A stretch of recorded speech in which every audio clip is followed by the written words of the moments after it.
Capitalisation या पूंजीकरण।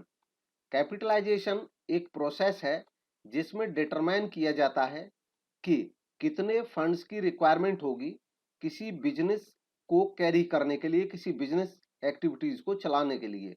एक कंपनी को रन करने के लिए कितनी पूंजी की जरूरत होगी, इसका अनुमान लगाने का एक तरीका है कैपिटलाइजेशन। डेविंग के अकॉर्डिंग इसको परिभाषित किया गया है, capitalisation is the sum total of par value of all shares. किसी कंपनी के जितने भी शेयर्स हैं उनकी पार वैल्यू जो है अगर उसका टोटल कर दिया जाए तो उसको भी कैपिटलाइजेशन कहा जा सकता है। टाइप्स ऑफ कैपिटलाइजेशन, कैपिटलाइजेशन के type, over capitalisation and under capitalisation. Over capitalisation कब होता है, जैसा कि नाम से पता चल रहा है कि कैपिटलाइजेशन ज्यादा है। ओवर कैपिटलाइजेशन का मतलब एक ऐसी सिचुएशन से है जिसमें एक कंपनी के पास एक्सेस कैपिटल होती है in relation to its activity level and requirement.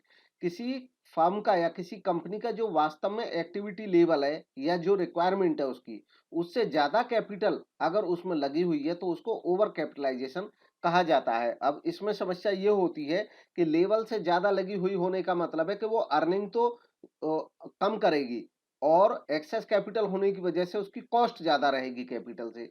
It results in earning lower return on investment. इससे जो इन्वेस्टमेंट है उस पर कम रिटर्न मिलेंगे।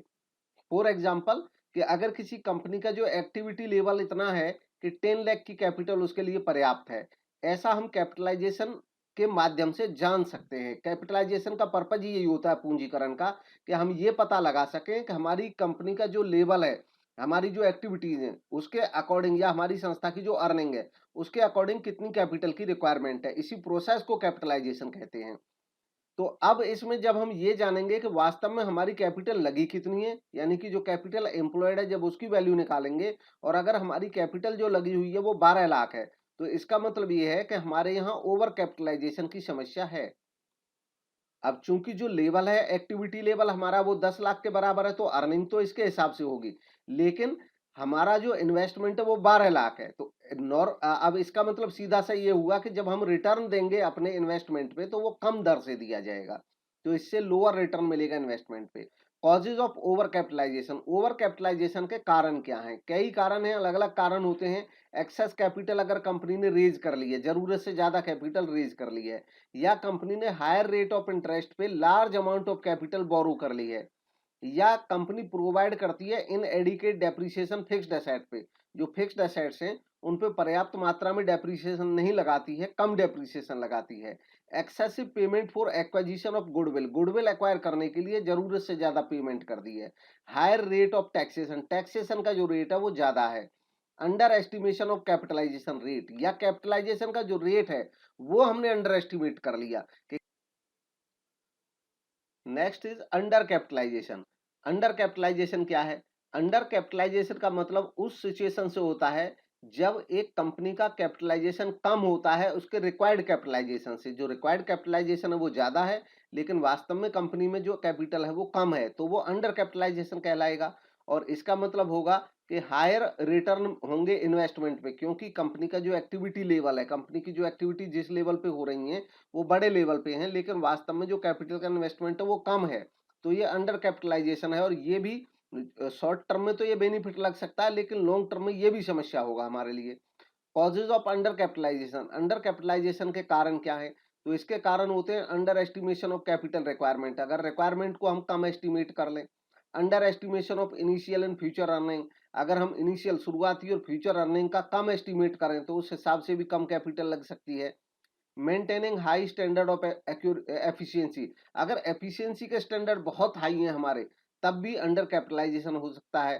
Conservative dividend policy, dividend policy अगर हम कंजर्वेटिव अपनाएंगे, कंजर्वेटिव का मतलब होता है कि हम ज्यादा प्रूडेंट रहें, हम कम डिविडेंड बांटें, तो इस तरह ज्यादा कैपिटल हमारे पास इकट्ठी रह जाएगी, जबकि इन्वेस्टेड कैपिटल कम है हमारी। Desire of control in trading on equity, control की डिजायर ज्यादा रखना, ट्रेडिंग ऑन इक्विटी को यूज करते रहना, ये भी कारण हो सकते हैं अंडर कैपिटलाइजेशन के। नेक्स्ट है वाटर्ड कैपिटल। वाटर्ड कैपिटल क्या होती है? वाटर्ड कैपिटल एक ऐसी सिचुएशन होती है जो रिप्रेजेंट करती है हमारी इन्वेस्टेड कैपिटल को कम एसेट से, यानी कि जो इन्वेस्टेड कैपिटल है वो ज्यादा है लेकिन कंपनी की जो एसेट्स हैं उसके कंपैरिजन में वो कम है तुलनात्मक रूप से। इसका मतलब है हमारी कुछ कैपिटल पानी में डूब गई है, कुछ कैपिटल का हमारा लॉस हुआ है, डैमेज हुआ है, उसी को वाटर्ड कैपिटल कहते हैं। अकॉर्डिंग टू हॉगलैंड, हॉगलैंड के अनुसार a stock is said to be watered when its true value is less than its book value. एक स्टॉक को वाटर तब कहा जाता है जब उसकी जो वास्तविक वैल्यू है उसकी बुक वैल्यू से कम रह जाए। कैपिटल स्ट्रक्चर, कैपिटल स्ट्रक्चर का मतलब होता है proportion of different sources of long term funds. Long term funds जितने भी होते हैं उनके डिफरेंट सोर्सेज का जो प्रोपोर्शन है उसी को कैपिटल स्ट्रक्चर कहते हैं। इसमें equity share, preference share, debentures, long term loans, retained earning etcetera. Next is financial structure. Financial structure refer करता है proportion of all sources of finance. Finance के जितने भी सोर्स हैं चाहे वो लॉन्ग टर्म है चाहे शॉर्ट टर्म है, सभी का जो प्रोपोर्शन शो करता है उसको फाइनेंशियल स्ट्रक्चर कहते हैं। It shows the pattern of total financing, ये टोटल फाइनेंसिंग के पैटर्न को बताता है। Optimum capital structure, optimum capital structure कब कहलाएगा? हमारा कैपिटल स्ट्रक्चर ऑप्टिमम तब कहलाएगा जब कॉस्ट ऑफ कैपिटल है हमारी वो मिनिमम हो जाए और हमारी फर्म की जो वैल्यू है वो मैक्सिमम हो जाए। Capital structure theories, capital structure से रिलेटेड थ्योरीज, इनमें मेजर थ्योरीज हैं। Net income approach, net income approach को पहले समझेंगे। नेट इनकम अप्रोच दी गई थी ड्यूरेंट के द्वारा and he was in favour of financial leverage decision. इस थ्योरी के अकॉर्डिंग वो फाइनेंशियल लीवरेज डिसीजन के फेवर में था। फाइनेंशियल लीवरेज क्या है, कल डिस्कस किया था। फाइनेंशियल लीवरेज का मतलब होता है कि रिस्की कैपिटल यूज करके और अर्निंग को ज्यादा बढ़ाने की कोशिश करना, ये फाइनेंशियल लीवरेज है। मतलब डेट कैपिटल यूज कर लें और अर्निंग्स बढ़ाने की कोशिश करें। अकॉर्डिंग टू दिस अप्रोच, इस अप्रोच के according capital structure decision relevant है वैल्यूएशन ऑफ द फर्म में। इस थ्योरी के अकॉर्डिंग ये माना जाता है कि अगर हम लीवरेज का यूज ज्यादा करेंगे तो इससे हमारी प्रॉफिटेबिलिटी बढ़ेगी और अल्टीमेटली फर्म की वैल्यू भी बढ़ेगी। Change in capital structure leads to a corresponding change in the overall cost of capital and total value of the firm। इस थ्योरी का मानना है कि अगर हम चेंज करेंगे कैपिटल स्ट्रक्चर में तो हमारा ओवरऑल कॉस्ट ऑफ कैपिटल जो है उसमें भी चेंज आएगा। ओवरऑल कॉस्ट जो होगी कैपिटल की वो कम हो जाएगी और टोटल वैल्यू फर्म की बढ़ जाएगी, उसमें भी चेंज हो जाएगा। यूज ऑफ मोर डेट, जब हम ज्यादा डेट का यूज करेंगे तो ये रिड्यूस करेगा ओवरऑल कॉस्ट ऑफ कैपिटल को और इंक्रीज करेगा फर्म की वैल्यू को। तो ये मान्यता है नेट इनकम थ्योरी की। इसकी कुछ अजम्पशंस हैं। इसकी मान्यताएं हैं कि नो कॉर्पोरेट टैक्सेस, कोई कॉर्पोरेट टैक्स होते नहीं है, लगते नहीं है। Cost of debt is less than the cost of equity, जो डेट की कॉस्ट है वो कम है इक्विटी की तुलना में। Use of debt does not change the risk perception of the investor. Debt का जब यूज होता है तो उससे इन्वेस्टर का जो रिस्क परसेप्शन है उस पर कोई फर्क पड़ता नहीं है। ये इसकी एजम्पशन है। जो एजम्पशन होती है उनका उसका मतलब ये होता है कि ये केवल एज्यूम कर रखी है, वास्तव में ऐसा है नहीं। Net operating income approach, NOI approach. अब जो नेट ऑपरेटिंग इनकम अप्रोच है ये भी ड्यूरेंट ने दी है, लेकिन ये नेट इनकम अप्रोच के बिल्कुल अपोजिट है। इस अप्रोच में माना गया है कि जो कैपिटल स्ट्रक्चर डिसीजन है वो इररेलीवेंट है to the valuation of the firm. मतलब ये थ्योरी ये मानती है कि कैपिटल स्ट्रक्चर डिसीजन का फर्म के वैल्यूएशन पे कोई फर्क नहीं पड़ता है। मतलब आप डेट बढ़ा दो डेट घटा दो, ना तो कॉस्ट पे कोई फर्क पड़ेगा और ना ही उसके फर्म के वैल्यूएशन पे कोई फर्क पड़ेगा। ये मान्यता है नेट ऑपरेटिंग इनकम थ्योरी की। इसकी एजम्पशन से overall cost of capital remain constant. जो ओवरऑल कॉस्ट ऑफ कैपिटल है वो कांस्टेंट ही रहता है कि अगर हम डेट का यूज ज्यादा करेंगे तो डेट का जो कॉस्ट है, कॉस्ट ऑफ कैपिटल है वो कम होगा, बट उसकी वजह से इक्विटी की जो कॉस्ट है वो बढ़ जाएगी और इसलिए वो बराबर ही रहेगी cost overall. No corporate taxes, corporate taxes नहीं है, ये भी एजम्पशन इस थ्योरी की भी है। नेक्स्ट है ट्रेडिशनल अप्रोच। अब ट्रेडिशनल अप्रोच जो है वो है एक intermediate approach between the net income approach and net operating income approach. इन दोनों अप्रोच की एक ये इंटरमीडिएट अप्रोच है, इनके बीच की अप्रोच है। इस थ्योरी का मानना है, ट्रेडिशनल अप्रोच का मानना है कि अगर जुडिशियस यूज करा जाए डेट का, मतलब डेट का अगर हम सही तरीके से यूज करें तब तो हम फर्म की वैल्यू को इंक्रीज कर सकते हैं और कॉस्ट ऑफ कैपिटल को रिड्यूस कर सकते हैं। और ये बिलीव करता है ऑप्टिमम कैपिटल स्ट्रक्चर में, मतलब हम ऑप्टिमम कैपिटल स्ट्रक्चर मेंटेन कर सकते हैं। ऑप्टिमम कैपिटल स्ट्रक्चर के ऐसे मिक्स को कहा जाता है, कैपिटल स्ट्रक्चर के ऐसे बैलेंस को कहा जाता है जब कॉस्ट कम हो जाए और फर्म की कीमत बढ़ जाए। ऑप्टिमम कैपिटल स्ट्रक्चर का मतलब होता है particular ratio of debt and equity. Debt and equity का एक ऐसा रेशियो जिसमें कॉस्ट ऑफ कैपिटल मिनिमम हो और वैल्यू ऑफ फर्म मैक्सिमम हो।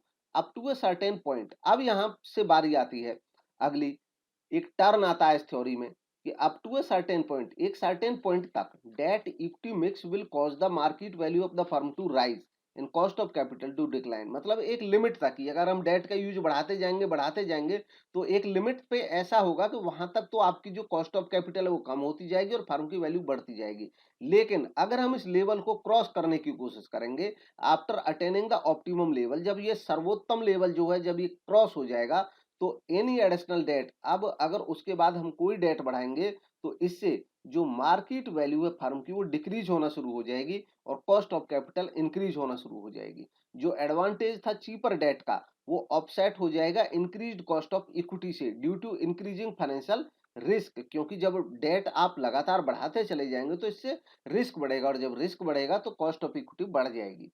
Even the cost of debt में इंक्रीज, और कॉस्ट ऑफ डेट भी इंक्रीज हो सकता है due to increasing financial risk, क्योंकि आगे जब किसी से आप लोन लेंगे तो वो देखेगा ऑलरेडी इन पे काफी लोन है तो वो महंगे रेट पे आपको लोन देगा, इससे कॉस्ट ऑफ डेट भी बढ़ेगा अल्टीमेटली। अजम्पशंस, इस थ्योरी की अजम्पशन है कि there are only two sources of fund, fund के दो ही सोर्स हैं, डेट और इक्विटी। फर्म पे करती है 100% of earning of its earning as dividend. इसकी ये भी मान्यता है कि जो डिविडेंड पे आउट रेशियो है वो 100% है, सारा प्रॉफिट डिविडेंड में बांट दिया जाता है। इसकी ये भी मान्यता है कि total assets are given in do not change, मतलब टोटल असेट्स जो होती हैं वो फिक्स होती हैं, कांस्टेंट हैं, जो दी गई हैं और उनमें कोई चेंज होना नहीं है। ऑपरेटिंग प्रॉफिट जो है नॉट एक्सपेक्टेड टू ग्रो, उनमें कोई बढ़ोतरी होनी नहीं है। Business risk remains constant, business का जो रिस्क है वो कांस्टेंट है, उसमें कोई अंतर नहीं आना है। Firm has a perpetual life, और फर्म का जो लाइफ है वो परपेचुअल है, फर्म हमेशा चलती रहेगी। इन्वेस्टर्स बिहेव रैशनली, और जो इन्वेस्टर हैं वो रैशनल तरीके से, वो विवेकपूर्ण तरीके से डिसीजन लेते हैं, बिहेव करते हैं, ये इसकी मान्यताएं हैं। नेक्स्ट थ्योरी है Modigliani and Miller approach, MM approach. ये थ्योरी जो है वो फ्रेंको मोदी गिलियानी और मेल्टन मिलर इन दोनों के नाम पे है ये एमएम अप्रोच। और ये थ्योरी दो तरीके से अपना व्यू पॉइंट रखती है। पहला है when corporate tax is ignored, जब कॉर्पोरेट टैक्स को इग्नोर किया जाए कि मान लीजिए कॉर्पोरेट टैक्स है ही नहीं, तो ऐसे केस में जो एमएम है वो एडवोकेट करते हैं कि relationship between cost of capital, capital structure and the valuation of the firm should be explain by net operating income approach. यानी कि ये जब टैक्स, कॉर्पोरेट टैक्स को इग्नोर किया जाए तो ये कहते हैं नेट ऑपरेटिंग इनकम जो अप्रोच है वो मेंटेन होगी फर्म में। जो एमएम है वो सपोर्ट करेगी नेट ऑपरेटिंग इनकम अप्रोच को इस प्रिंसिपल पे कि जो कॉस्ट ऑफ कैपिटल है वो डिपेंडेंट नहीं है डिग्री ऑफ लीवरेज पे। मतलब आप अगर लीवरेज की डिग्री में चेंज करोगे, मतलब डेट कैपिटल ज्यादा यूज करोगे, तो कैस्ट ऑफ कैपिटल पे उससे कोई फर्क पड़ेगा नहीं, ये मानती है ये theory. According to this approach, इस अप्रोच के अकॉर्डिंग जो टोटल मार्केट वैल्यू है फर्म की और कॉस्ट ऑफ कैपिटल है वो इंडिपेंडेंट है of the capital structure, capital structure से वो इंडिपेंडेंट है, मतलब वो अनाश्रित है। मतलब इसका कैपिटल स्ट्रक्चर पर कैपिटल स्ट्रक्चर का फर्म की वैल्यू पे और कैपिटल की कॉस्ट पे कोई अंतर नहीं पड़ता है, ये इस थ्योरी का मानना है। अब इस थ्योरी की कुछ एजम्पशंस हैं कि परफेक्ट कैपिटल मार्केट है, जो कैपिटल मार्केट है वो परफेक्ट है। No corporate tax, corporate tax है नहीं। इन्वेस्टर्स एक्ट रैशनली, इन्वेस्टर जो होते हैं वो रैशनल तरीके से बिहेव करते हैं। Dividend pay out ratio again 100% है। Same level of business risk है, बिजनेस रिस्क का जो लेवल है वो सेम रहता है, उसमें कोई अंतर पड़ता नहीं है। नेक्स्ट है व्हेन कॉर्पोरेट टैक्स एग्जिस्ट, जब कॉर्पोरेट टैक्स एग्जिस्ट करता हो, अगर कॉर्पोरेट टैक्स एग्जिस्ट करेगा तब क्या होगा, तब एमएम अप्रोच सिमिलर हो जाएगी नेट इनकम अप्रोच के, तब नेट इनकम अप्रोच के अकॉर्डिंग हो जाएगी। इसमें वैल्यू ऑफ फर्म इंक्रीज होगी और कॉस्ट ऑफ कैपिटल जो है वो डिक्रीज होगा जब हम यूज ऑफ डेट करेंगे ज्यादा। उसका कारण है कि टैक्स पर्पज के लिए जो इंटरेस्ट चार्जेज होते हैं वो डिडक्टेबल होते हैं। मतलब जब टैक्स, इनकम टैक्स लगता है तो जो इंटरेस्ट होता है लोन का वो प्रॉफिट में से घटा सकते हैं हम, और उसके बाद घटे हुए प्रॉफिट पे टैक्स देना पड़ता है, तो ये एक बेनिफिट मिल जाता है। Optimum capital structure can be achieved by maximising the debt mix in the equity of the firm. इनका मानना है इस थ्योरी का कि जो ऑप्टिमम कैपिटल स्ट्रक्चर है उसको हम अचीव कर सकते हैं एक प्रॉपर मिक्स तैयार करके डेट का और इक्विटी का, जिसमें हम डेट को मैक्सिमाइज कर सकते हैं। तो ये था आज का डिस्कशन। जैसा कि हम पहले भी बता चुके हैं और आज इस वीडियो में फिर से डिक्लेयर करते हैं कि ये हमारी जो सीरीज है ये हमारी पीजीटी कॉमर्स प्रेपरेशन नाम से एक बुक है पीजीटी कॉमर्स के लिए। हालांकि वो टीजीटी कॉमर्स में भी मदद करेगी और अन्य एग्जाम्स में भी मदद करेगी जिनमें कॉमर्स के एमसीक्यूज पूछे जाते हैं या कॉमर्स के जो कॉम्पिटिटिव क्वेश्चंस पूछे जाते हैं उन सभी में मदद करेगी। ये बुक को हम पूरी तरह से चैप्टर वाइज इस सीरीज के थ्रू पढ़ा रहे हैं, डिस्कस कर रहे हैं। आपने अभी तक बुक नहीं खरीदी है तो बुक आप ये खरीद सकते हैं, काफ़ी अच्छी बुक है और आपके लिए काफ़ी महत्वपूर्ण होगी। आप अमेजोन से इसे बाई कर सकते हैं, घर बैठे मंगा सकते हैं। Thank you for watching.